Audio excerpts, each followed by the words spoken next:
로마서 12장 19절부터 21절 말씀을 보겠습니다.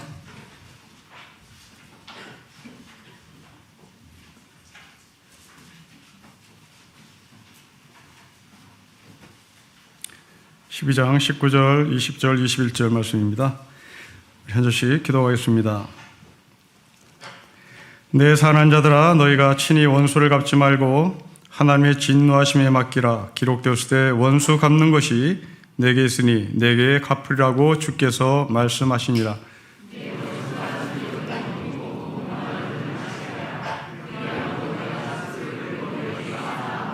같이 읽겠습니다. 악에게 지지 말고 선으로 악을 이기라. 아멘. 오늘 본문 시작은 내 사랑하는 사람들이라고 출발합니다.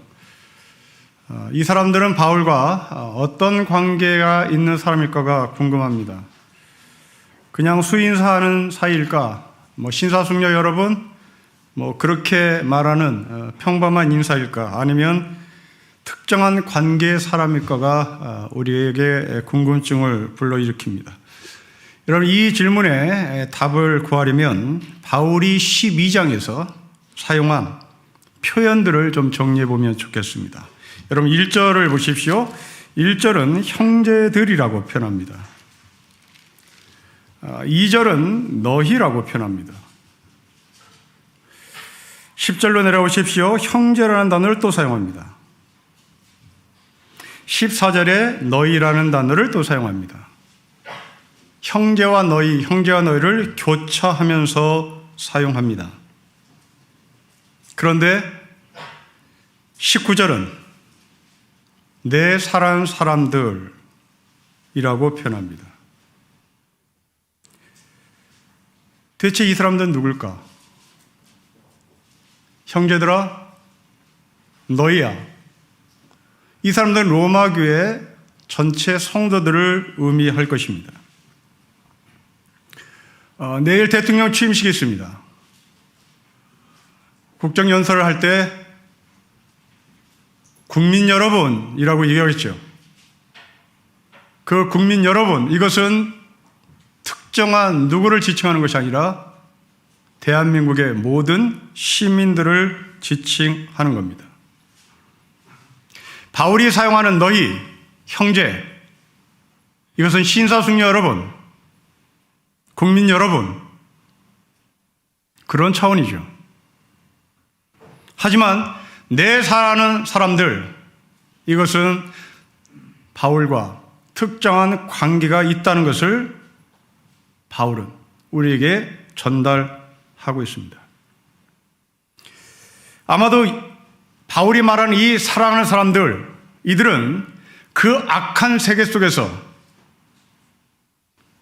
피해를 당하거나 피해를 받았거나 피해를 받을 정말 안타까운 사람들, 교회 안에서 평범하게 살아가는 사람, 평안하게 살아가는 사람, 그들은 사랑하는 신령께 성도라고 말할 수 있겠습니다. 그러나 우리 교회 성도들 가운데 누군가가 핍박을 당하고 고난을 당하고 앞으로 고난당할 사람이 있다면 저는 사랑하는 집사님 이렇게 말하지 않을 것입니다. 이게 바로 사랑하는 사람들이라는 바울의 표현입니다. 여러분, 우리는 형제라는 단어를 사용할 때가 종종 있습니다. 내 사랑하는 사람들이라는 단어를 쓸 때도 있겠죠. 언어는 존재의 집이라고 하는 하이데커의 말이 있습니다. 여러분들이 쓰는 언어는 여러분의 존재를 의미한단 말입니다. 그런데 저는 하이데커가 말한 언어는 존재의 집이라는 말을 변형시키고 싶습니다. 존재를 보여주는 우리의 언어에는 감정이 실려 있습니다. 형제들아, 너희들아, 이 단어에 실린 바울의 감정과 내 사랑하는 사람들아 라고 말하는 이 단어 속에 포함된 바울의 감정은 다릅니다. 말에는 건조한 감정이 실려 있는가 하면 말에는 굉장히 깊은 아픔의 감정도 실려 있는 겁니다. 건조한 감정으로 사람을 위로한답시고 접근했던 사람이 욥의 친구들입니다. 욥의 친구들은 자신의 정확한 신학을 갖고 있었습니다. 이들이 갖고 있던 신학은 죄를 지면 벌을 받는다였습니다. 욥에게 조언하고 욥에게 위로하려고 했던 이 세 명의 친구들은 자신의 신학의 근거에서 아주 몸이 건조하게 조언합니다. 너가 지금 아픈 이유는, 너가 지금 고통받는 이유는 죄를 지었기 때문이다. 여기에 욥은 동의하지 않습니다. 하나님은 그럴 리 없다. 하나님은 그럴 뿐이 아니다. 끝까지 버팁니다. 그리고 마침내 욥은 고백합니다. 내가 하나님을 직접 눈으로 보게 되었다고 고백합니다. 여러분, 우리가 아는 바울은 바리새인입니다. 바리새인의 신학은 죄에 있으면 벌을 받는 겁니다. 하나님께 착한 일을 하면 복을 받는 것이 바리새인이 갖고 있었던 신학이었습니다. 바울은 이런 신학자였습니다. 그런데 바울이 예수님을 만났습니다. 자신이 갖고 있었던 신학을 뒤집습니다. 자신이 죄가 있어서 고난을 받는 것이 아니라 하나님이 자신에게 고난을 준 이유, 의미가 있다. 그 이유는 내가 왕의 자녀이기 때문이다. 내가 이 세상의 사람이 아니라 하나님의 사람이기에 세상이 나를 시기해서 내가 고난을 받는 것이라고 고백을 합니다. 여러분, 바울의 이 신학은 바리새 신학에서 완전히 빠져나와 십자가의 신학에서 자신의 신학을 만든 겁니다. 그 십자가의 신학에서 왜 죄 없는 예수가 죽어야 하나? 왜 죄 없는 예수가 십자가에 못 박혀 죽어야 하나? 이것이 바울의 최대의 화두였고, 바울은 바리새인의 신학을 버리고 예수님이 십자가에 죽은 이유는 바로 세상이 예수님을 시기했기 때문이라고 정리합니다. 그리고 바울은 지금 고난받는 사람, 핍박받는 사람에게 이 십자가의 신학을 적용합니다. 내 사랑하는 사람들. 바울은 십자가의 신학으로 그 사람의 감정을 같이 나눕니다. 그리고 그 사람의 마음 안으로 들어갑니다. 예수님도 십자가에서 똑같은 말씀하셨습니다. 자기 큰아들 예수가 죽어가는 것을 본 어머니가 눈물만 뚝뚝 흘리고 있었습니다. 그때 예수는 말합니다. 제자들에게 내 어머니를 잘 부탁한다고 말합니다. 예수님은 그 어머니의 아픈 마음 안으로 들어가신 겁니다. 오늘은 가정의 날입니다. 여러분들이 자녀들로부터 전화를 받았을 것이고 또 여러분들은 내 사랑하는 아들, 내 사랑하는 딸이라고 불렀을 것입니다. 바로 그것이 지금 19절에 말씀하는 내 사랑하는 사람들이라는 바울의 마음입니다. 세상의 끝과 부재중 통화라는 책이 있습니다. 세상의 끝과 부재중 통화, 책 제목처럼 세상에 없는 누군가에게 전하고 싶은 그 마음을 가진 사람이 음성 파일로 남겨놓은 것을 풀어서 편집한 책입니다. 여기에 이런 글이 남겨져 있습니다. 나 사실 자살 시도 많이 해서 그런데 정말 죽고 싶어도 뭔가 힘이 되어준 사람 한 명쯤은 있더라. 그 사람이 너무 고마워서 나는 아직 살아있어. 이게 내 사랑하는 사람들이죠. 이런 음성도 남겨 있습니다. 잘 있니? 엄마야, 너 간지 벌써 4년하고 7개월 정도 된다. 김서방이 연애를 시작했나 보더라. 엄마는 섭섭하지만 너도 김서방 연애하는 거 괜찮지? 어떻게 여자 안 만나겠냐? 규영이는 잘 있어. 이제 1학년이다. 엄마 일 많이 잊어버렸겠지? 우리 집에 가끔 오고 있다. 딸아, 엄마 갈 때까지, 엄마 너 찾아갈 때까지 잘 있어. 너 따라. 여기엔 감정이 실려 있는 거죠. 그토록 보고 싶은 세상 떠난 딸의 사무침, 이것이 엄마가 땅 끝에 있는, 세상 끝에 있는 부재중 전화에 남긴 엄마의 마음입니다. 그런가 하면 반대의 사람도 있습니다. 이런 음성을 남긴 사람도 있습니다. 나는 엄마랑 연락 끊고 싶어요. 지긋지긋한 엄마였죠. 우리가 사용하는 언어에 어떤 감정이 들어있느냐? 바로 여러분의 존재를 증명하는 겁니다. 저는 우리 모두가 바울이 말한 내 사랑하는 자들아,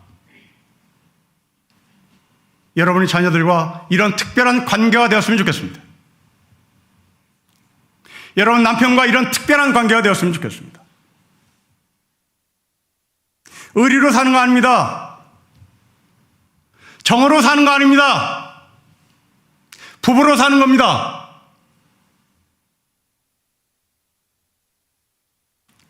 세월이 너무나 많이 흘러 40년 살아보니 정입니까? 의리입니까? 그러면 하나님이 40년 살고 헤어지로 하나님께서 부부의 관계를 정하셨겠죠?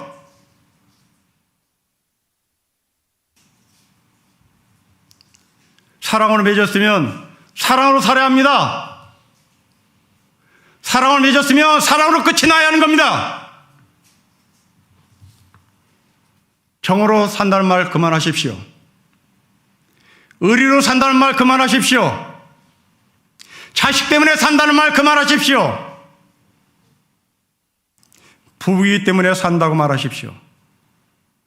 하나님께서 나에게 매주신 한 몸이라기 때문에 산다고 말하셔야 합니다. 내 사랑하는 자들아, 여러분 남편은 여러분 자식 키우느라 일생 눈칫밥 먹으며 월급을 타온 사람들입니다. 내 사랑하는 남편입니다. 여러분의 아내는 새끼밥 되느라 고생한 아내입니다. 내 사랑하는 아내입니다. 특별한 관계입니다. 너희 아닙니다. 형제 아닙니다. 그렇게 사셔야 됩니다. 어버이 주일입니다.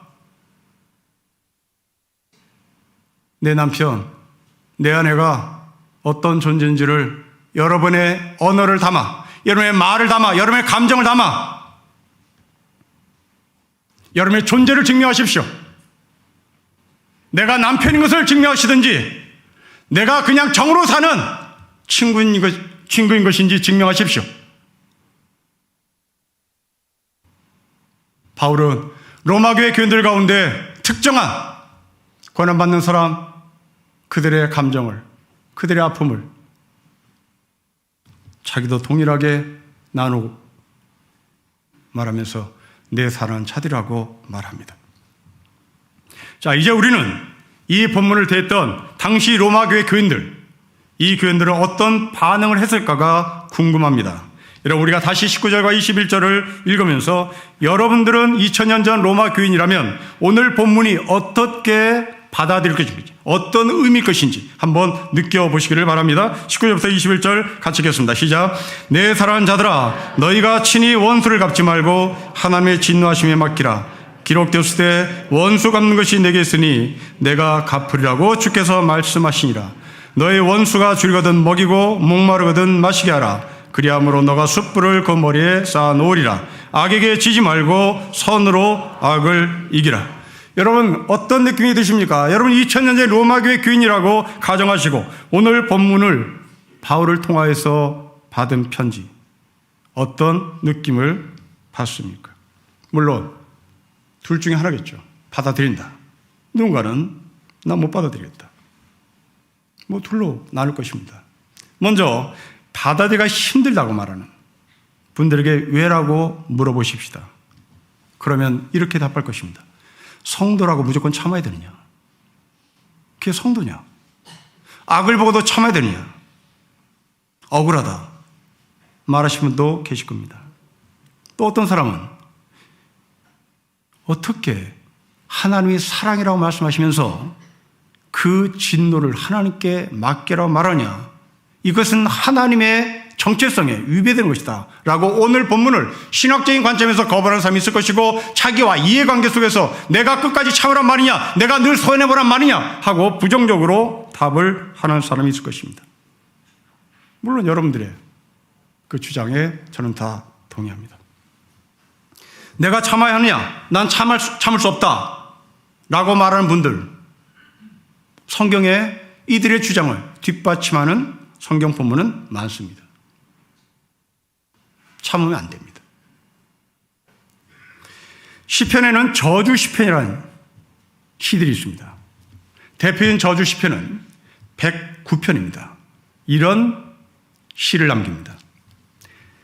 다윗의 노래라고 이름 붙어있는 이 시는 하나님께 이런 기도를 하죠. 원수가 살 날을 짧게 하시고 원수가 하던 일도 다른 사람에게 하게 하십시오. 그 자식들은 아버지 없는 자식이 되게 하시고 그 아내는 과부가 되게 하십시오. 그 자식들은 떠돌아다니면서 구걸하는 신사가 되게 하시고 폐허가 된 집에서 마저 쫓겨나게 하시고 밥을 빌어먹게 하십시오. 빚쟁이가 그 재산을 모두 가져가고 낯선 사람들이 들이닥쳐서 재산을 모두 약탈하게 하십시오. 저주죠. 저주를 퍼붓는 겁니다. 시편 69편은 더합니다. 배가 고파서 먹을 것을 달라고 하면 그들은 나에게 독을 타서 주고 목이 말라 마실 것을 달라고 하면 나에게 식초를 내주었습니다. 그들 앞에 차려놓은 잔치상이 도리어 그들이 걸려서 넘어질 덫이 되게 해주십시오. 그들이 누리는 평화가 도리어 그들이 빠져든 함정이 되게 해주십시오. 그들의 눈이 어두워져서 못 보게 해주시며 그들의 등이 영원히 굽게 해주십시오. 주님의 분노를 그들에게 쏟으시고 주님의 불붙는 진노를 그들에게 쏟아 부어주십시오. 그들의 거처를 폐허가 되게 하시며 그들의 천막에는 아무도 살지 못하게 해주십시오. 하나님이 어떻게 진노할 수 있느냐? 진노해 달래잖아요. 우리가 왜 참아야 하느냐? 참을 수 없다고 지금 말하잖아요.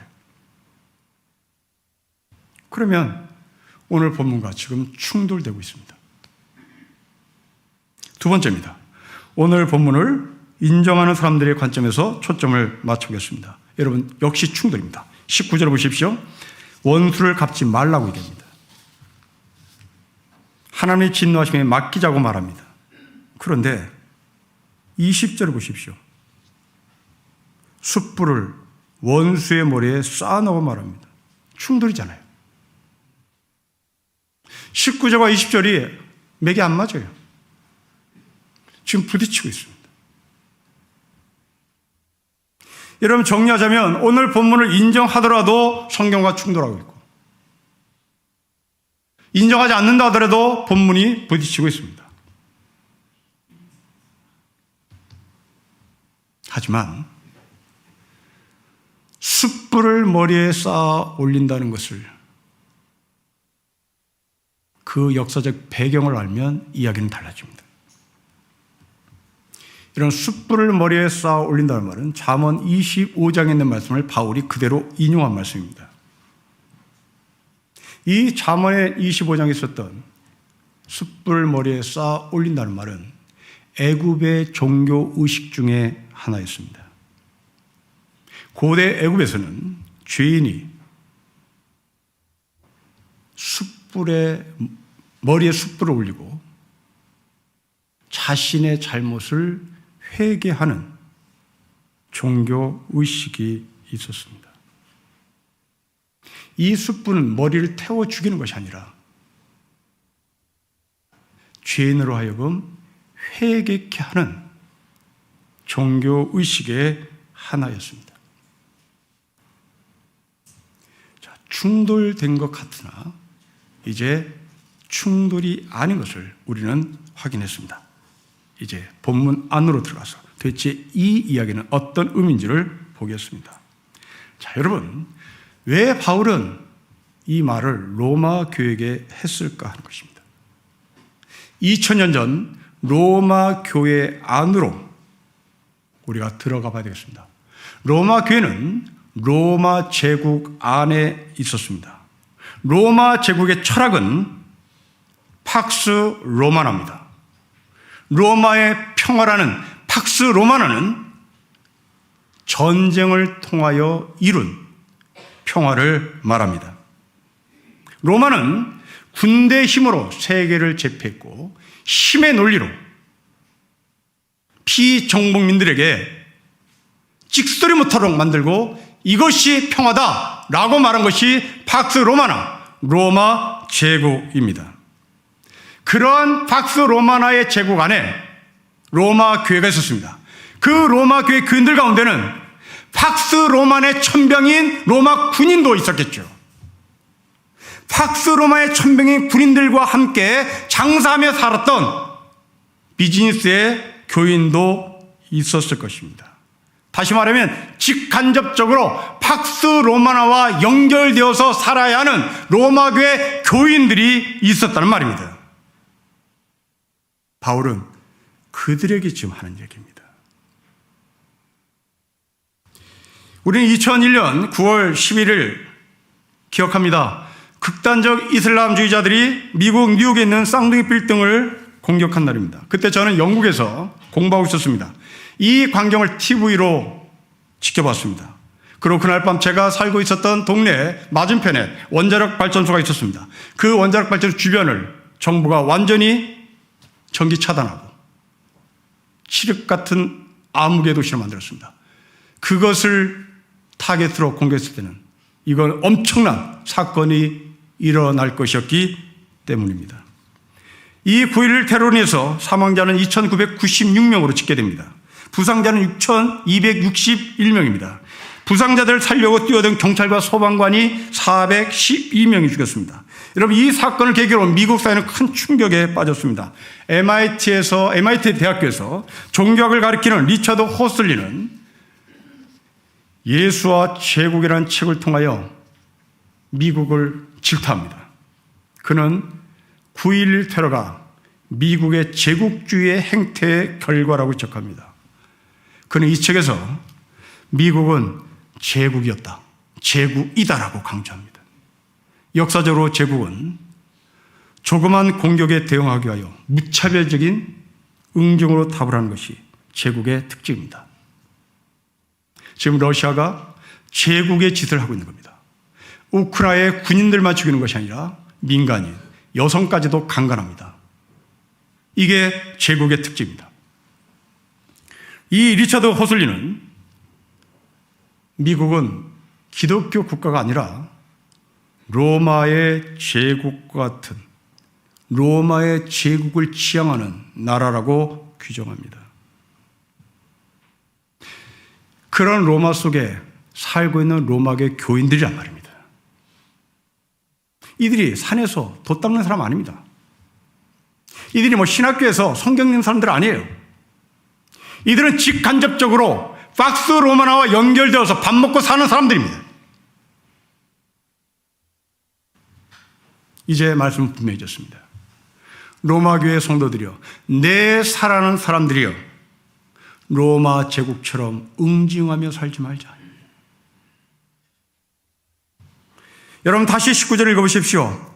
바울의 처절함이 보입니다. 내 사랑하는 자들아, 너희가 친히 원수를 갚지 말고 하나님의 진노하심에 맡기라. 기록됐을 때 원수 갚는 것이 내게 있으니 내게 갚으라고 주께서 말씀하시니라. 너희 원수가 줄이거든 먹이고 목마르거든 마시게 하라. 그리하면 너가 숯불을 그 머리에 쌓아 놓으리라. 로마교회 성도들이여, 특별히 내 사랑하는 자들이여, 로마가 지향하는 팍스 로만의 삶을 따르지 말아라. 로마 군인들처럼 응징하며 살지 말아라. 비록 네가 로마 군인으로서 박스 로만의 천병으로 나왔다 할지라도 상대방이 부상당하면 살려줘라. 네가 밥 먹고 살기 위해서 전쟁터에 나갈 수밖에 없을 것이다. 그러나 적군이 목이 마르다고 하거든 물을 줘라. 여러분, 지금 우리는 박스 로마나를 지향하는 자본주의 삶을 살고 있지 않습니까? 우리는 돛 닦는 사람이 아니에요. 우리는 내일 다시 이 박스 로마를 지향하는 자본주의 세계로 뛰어 들어가야 되는 겁니다. 응징하러 가야 되는 거예요. 밟으러 가야 되는 겁니다. 이게 어쩔 수 없는 우리의 현실입니다. 그때 바울이 말합니다. 신림교회 성도들이여, 특별히 내 사랑하는 자들이여, 쓰러진 적군을 발로 밟지 말아라. 쓰러진 경쟁자를 밟고 또 밟지 말아라. 경쟁자에게 물을 줘라. 경쟁자를 일으켜 세워라. 누구에게 하는 말입니까? 로마교회 성도들에게 하는 말이 아닙니다. 로마교회 성도들 가운데 특별히 내 사랑하는 자들이여,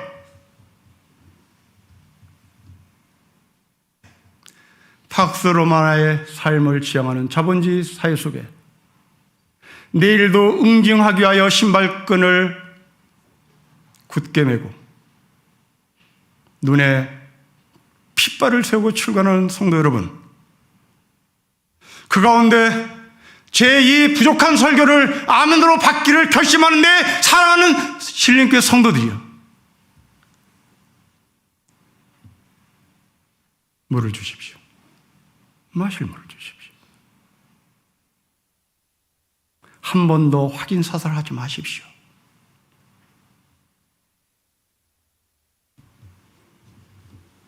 우리는 누굽니까? 하나님과 특별한 관계를 맺은 이 땅의 성도입니다. 우리가 예수를 믿는 목적은 박스 로마나를 실현하기 위함이 아니라 하늘나라를 실현하기 위함입니다. 응징하기 위하여 이 세상에 태어난 것이 아니라 이 세상 모두를 살려내기 위하여 하나님께서 우리를 부르신 것입니다. 영적 전쟁이 무엇입니까? 상대방을 제압시키는 것이 아닙니다. 영적 전쟁은 모두 다 함께 사는 세상을 만드는 전쟁입니다. 원수를 사랑한 사랑의 원자탄에 대명사로 불리는 손양원 목사님 계십니다. 손양원 목사님께서는 여수의 애양원을 세우고 나병환자를 돌보고 있을 때 여순 반란 사건이 일어났습니다. 이때 반란군은 손 목사님의 두 아들을 죽였습니다. 그 두 아들을 죽인 범인이 잡혔습니다. 손 목사님은 당시 이승만 정부에게 탄원서를 올립니다.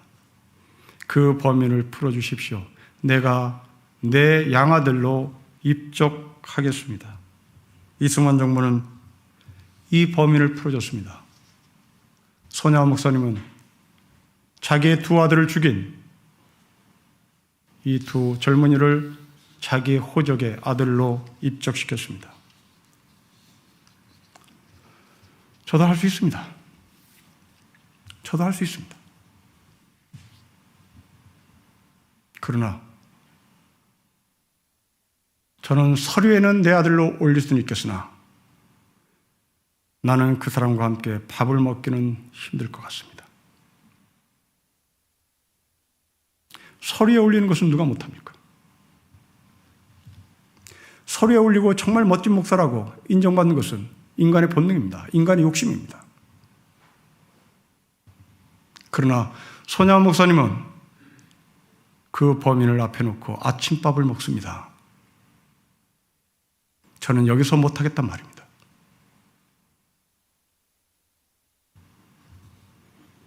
그 밥이 넘어갔겠습니까? 그 옆에서 같이 밥을 먹는 손양원 목사님 사모님이 밥이 넘어갔겠습니까? 아니면 당사자들은 밥이 넘어갔겠습니까? 밥을 넘기지 못한 손양원 목사는 그 다음에 행동이 무엇이었겠습니까? 그렇죠. 예배당으로 뛰어들어갔겠죠. 꺼역꺼역 울었겠죠.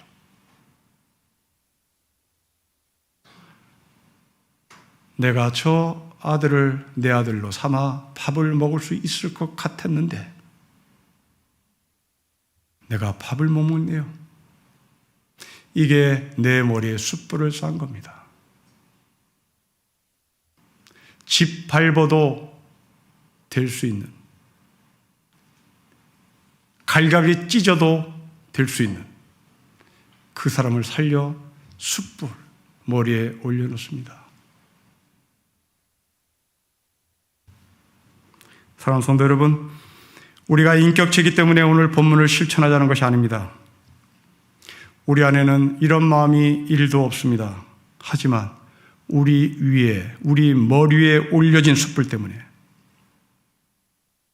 날마다 회개하는 삶을 살기 때문에 우리는 해보고 싶은 것이고 하는 데까지 해보는 겁니다.